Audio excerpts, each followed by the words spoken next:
There are more planets in the universe than grains of sand on every beach on Earth. That is not poetry, that is a conservative estimate based on current data. And among those planets, scattered across hundreds of billions of galaxies, some of them are sitting at the right distance from the right kind of star, with the right temperature, with liquid water on their surfaces, with atmospheres that could support chemistry, with conditions that on Earth we associate with life. We do not know if any of them have life, but we know some of them could, and in the last decade we have gotten close enough to some of them with good enough instruments to start asking the question seriously, not philosophically, scientifically, with data. This is the story of the worlds we have found that we cannot rule out, the planets and moons beyond our solar system where the conditions for life, as best we understand them, exist. Some of them are close, some of them are ancient, some of them have already been studied by the James Webb Space Telescope, and what that telescope is beginning to find is changing the question from whether life could exist elsewhere to whether we will be able to detect it before the end of this century. Let us start with what we mean by habitable, because the word gets used loosely, and the looseness matters. When astronomers call a planet habitable, they do not mean comfortable. They do not mean Earth-like in any visual or intuitive sense.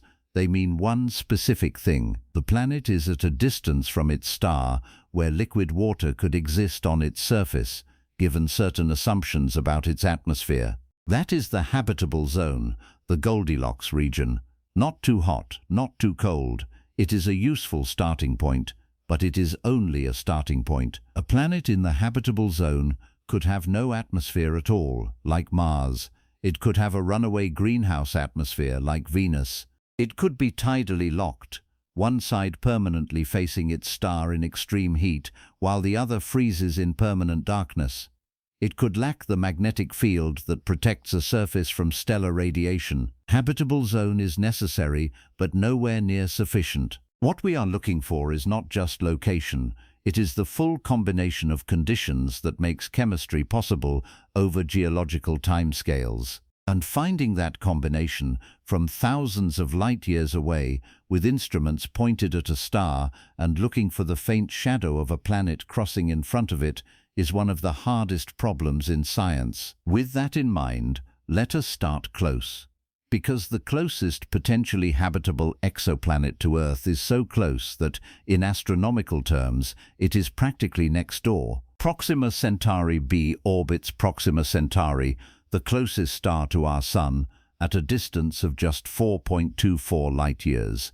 It was discovered in 2016 and its existence confirmed by multiple independent teams. It orbits in the habitable zone of its star. Its mass is estimated at approximately 1.07 times Earth's mass, making it a rocky planet rather than a gas giant.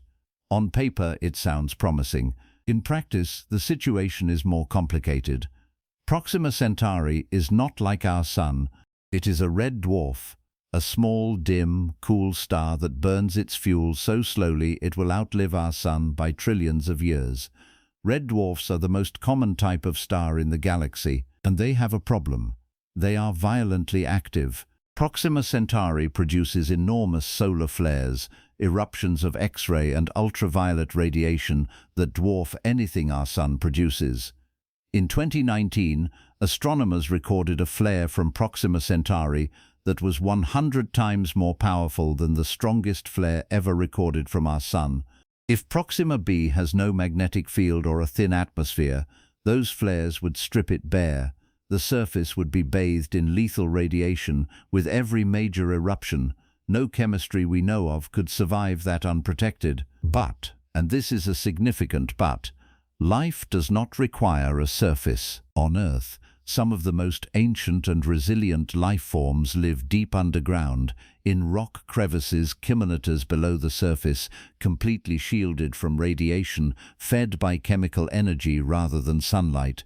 If Proxima b has liquid water underground, if it has the right chemistry and protected subsurface environments, the flares above are irrelevant to anything living below.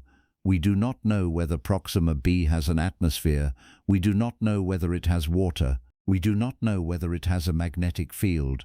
The James Webb Space Telescope has attempted observations, but the results so far are inconclusive. What we know is that the nearest star to our Sun hosts a rocky planet in its habitable zone. That alone is extraordinary. Now move outward. 40 light-years from Earth, in the constellation Aquarius, orbits a star called TRAPPIST-1. TRAPPIST-1 is another red dwarf, smaller and cooler than Proxima Centauri, so small that it is barely above the threshold of being a star at all. It is roughly the size of Jupiter, and orbiting this tiny dim star are 7 rocky planets, all of them roughly Earth-sized, discovered between 2016 and 2017 using a technique called transit photometry, watching for the tiny dimming of starlight as a planet passes in front of the star. 3 of those 7 planets, designated TRAPPIST-1 E, F, and G, orbit in the habitable zone. 3 potentially rocky Earth-sized planets around the same star, all within the range where liquid water could exist. TRAPPIST-1e is the most promising. It receives roughly the same amount of energy from its star as Earth receives from the Sun. Its size and density suggest it is rocky. Climate models suggest that if it has an Earth-like atmosphere, its surface temperatures would be within the range where liquid water is stable. It is by most measures the most Earth-like planet ever found outside our solar system, and it is only 40 light-years away. Close enough that the James Webb Space Telescope can study it in detail. In 2023, Webb turned its instruments toward TRAPPIST-1c, one of the inner planets in the system, to measure its thermal emission, the heat it radiates. The result was significant. The planet appears to have no thick atmosphere. It radiates heat in a way consistent with a bare rocky surface, with little or no atmosphere to trap or redistribute it.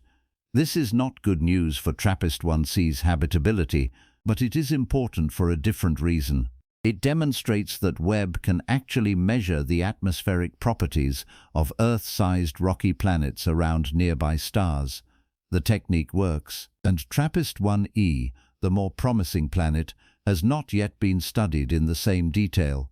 That observation is planned. The answer may come within the next few years. But the TRAPPIST-1 system raises the same question that Proxima b raises: red dwarf flares. TRAPPIST-1 is active. Its planets orbit so close to it that they are almost certainly tidally locked, one face always toward the star, one always in darkness. A tidally locked planet with a thin atmosphere would have extreme temperature differences between its day side and night side. A tidally locked planet with a thick atmosphere might circulate heat well enough to maintain habitable conditions across a wider area. The difference between a habitable and an uninhabitable TRAPPIST-1e comes down to its atmosphere, and that is precisely what Webb is being used to find out. Now move further out, to a planet that is not in a red dwarf system, to a planet orbiting a star more like our own Sun. Kepler 442b orbits a star called Kepler 442, located approximately 1,200 light-years from Earth in the constellation Lyra. The star is slightly smaller and cooler than our Sun, but similar in type. Not a red dwarf, a star with a more moderate activity level and a longer stable lifetime. Kepler 442b orbits in the habitable zone of this star. It is estimated to be about 1.34 times Earth's radius, making it a super-Earth, larger than our planet but potentially still rocky. It receives about 70% of the solar energy Earth receives from the Sun. Climate models suggest that with an Earth-like atmosphere, its surface could maintain liquid water. It scores consistently near the top of habitability indices, metrics that combine factors like planet size, stellar type, orbital position, and estimated energy flux into a single ranking. The problem with Kepler 442b is distance. At 1,200 light-years, it is far beyond what current instruments can study in atmospheric detail. Webb cannot resolve its atmosphere. No planned mission can. It is a candidate, a strong candidate on paper, but it is too far to confirm. And this points to the central tension in the search for habitable exoplanets. The closer the planet, the more we can study it, but the closer the planet, the more likely its star is a red dwarf, with all the flaring and tidal locking problems that implies. The planets around Sun-like stars are generally much further away, making detailed study impossible with current technology. We are in a window where we can find habitable zone planets around nearby red dwarfs and study their atmospheres in outline, or find habitable zone planets around Sun-like stars and know almost nothing about their atmospheres. The telescope capable of studying both in detail at the level of resolution needed to detect biosignatures does not yet exist. Before we get to that telescope, it is worth explaining what exactly we are looking for in these atmospheres, because biosignatures are not as straightforward as finding oxygen and declaring success. On Earth, oxygen makes up 21% of the atmosphere. It is produced almost entirely by photosynthesis. Before life evolved on Earth, there was essentially no free oxygen in the atmosphere, so detecting oxygen on another planet would be significant. But oxygen can also be produced abiotically by the ultraviolet breakdown of water molecules, by volcanic processes, by photochemical reactions that have nothing to do with biology. A planet with oxygen is interesting. It is not proof of life. The most compelling biosignatures are not single molecules but combinations. Oxygen and methane coexisting in the same atmosphere is one. On Earth, methane is destroyed by oxygen in a matter of decades. For both to be present simultaneously in large quantities, something must be continuously producing them. Biology is the most efficient known mechanism for doing that. Oxygen from photosynthesis, methane from microbial metabolism, their simultaneous presence in disequilibrium, in quantities that chemistry alone cannot maintain, would be a powerful indicator that something biological is at work. Nitrous oxide is another. Ozone, which is a product of oxygen chemistry, is detectable at specific wavelengths in a planet's spectrum. Water vapor combined with other indicators. None of these are definitive alone. Together, in the right combinations and quantities, they build a case, a circumstantial case, but one that scientists take seriously. The search is not for a single smoking gun, it is for a pattern of chemistry that, everywhere we have ever seen it on Earth, is produced by life. That telescope has a name, the Habitable Worlds Observatory. NASA has prioritized its development as the next great flagship space telescope after Webb. It is designed specifically to image Earth-like planets around Sun-like stars at close range and study their atmospheres directly, looking for oxygen, methane, water vapor, ozone, and other potential biosignatures. Its earliest possible launch date is the late 2030s. When it flies, the landscape of this search will change completely. Until then, Webb continues, and what it has already found in the atmospheres of larger, more easily studied planets is remarkable. In 2023, Webb detected carbon dioxide and water vapor in the atmosphere of a planet called K2-18b, located 120 light-years from Earth. K2-18b is not a rocky planet. It is a sub-Neptune significantly larger than Earth, probably covered by a deep ocean under a hydrogen-rich atmosphere, but it orbits in the habitable zone of its star, and Webb detected something else in its atmosphere, a tentative signal for dimethyl sulfide, a molecule that on Earth is produced almost exclusively by marine microorganisms. The detection is not confirmed, the signal is weak. Multiple follow-up observations are needed before anyone will claim it seriously. But the fact that Webb can detect a potential biosignature in the atmosphere of a planet 120 light-years away from a telescope orbiting our own sun is extraordinary.